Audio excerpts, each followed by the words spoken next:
నమస్తే అండి. ఆంధ్రప్రదేశ్లో పోలీసుల తీరుపై ఇప్పటికే చాలా సందర్భాల్లో న్యాయస్థానాలు తీవ్ర ఆగ్రహాలను వ్యక్తం చేశాయి.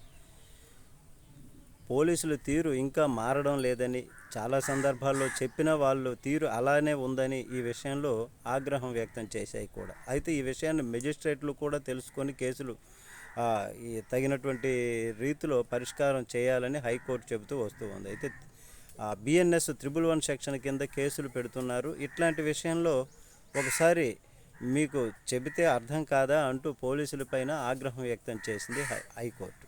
ఇదివరకు వైఎస్ఆర్ కాంగ్రెస్ పార్టీ వాళ్ళను ఈ సెక్షన్ కింద కేసు నమోదు చేసి అరెస్ట్ చేసినప్పుడు ఆగ్రహం వ్యక్తం చేసింది. అయితే ఒకంత ఆశ్చర్యాన్ని వ్యక్తం చేస్తూ ఆవేదన చెందింది. కొందరు పోలీసులకు నోటీసులు ఇచ్చి వివరణ కోరడం జరిగింది. అలాగే ఇప్పుడు తాజాగా వైఎస్ భారతిరెడ్డి గారిపైన అసభ్యకర వ్యాఖ్యలు, అతి జుగుప్సాకరమైనటువంటి వ్యాఖ్యలు చేసినటువంటి ఐటీడీపీ కార్యకర్తను అరెస్ట్ చేసి మ్యాజిస్ట్రేట్ వద్ద ప్రవేశపెట్టినప్పుడు వాడి మీద కూడా బిఎన్ఎస్ 111 సెక్షన్ కింద కేసు పెడితే మంగళగిరి కోర్టులో ప్రొడ్యూస్ చేశారు కేసు పెట్టి. అయితే దీనికి బిఎన్ఎస్ 111 సెక్షన్ ఎలా వర్తిస్తుంది, మీకేమి తోస్తే అది ఆ సెక్షన్ల కింద కేసులు పెట్టుకుంటూ పోతే ఎలా అంటూ జడ్జి గారు పోలీసులపై సీరియస్ అయ్యారు.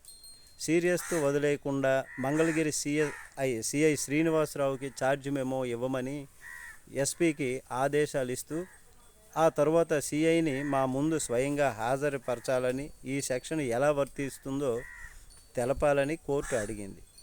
తననైతే రిమాండ్కు పంపించారు. తనకు బెయిల్ ఈరోజో లేదో ఎల్లుండో మండో అప్లై చేస్తారు. 99% బెయిల్ వచ్చేటటువంటి అవకాశం అయితే ఉంది. ఆ సెక్షన్లలో అలానే ఉన్నాయి, ఆ సెక్షన్లు అలా పెట్టారు.